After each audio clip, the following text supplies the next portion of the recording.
एमितिरे तो हिंदू कल्चर ठारू ईसाई एवं इस्लाम रो कल्चर संपूर्ण अलग।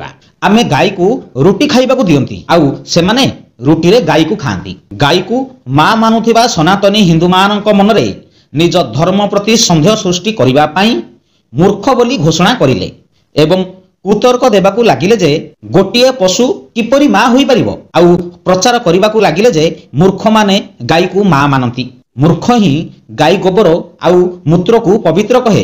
जे मूर्ख सीए गाई चराए। आश्चर्य लागुची एही विधर्मी मानक कथा शुणी। जेउ माने मलमूत्र त्याग कला परे शौच हेबार जानि नाहंती पत्थर कागज रे काम चलाउछंती सेही माने आमको मूर्खतार आख्या देउछंती। जेउ माने मां भौणी एवं पत्नी को मध्यरे अंतर कोन जानती नाही, संपर्कर महत्व कोन जानती नाही, सेही माने हिंदू को मूर्ख एवं अंधभक्त कहउछंती। जेउ माने विश्वास करूछंती जे पृथ्वी चेपटा एवं सूर्य तार चारिपटे बुली कला कादुआरे लुचि जाउछि सेही माने आमको मूर्ख आउ अंधविश्वास बोली कहउछंती। साल्यूट मारिबाकू पड़िबो भाई, बड़ विचित्र प्राणी एमाने।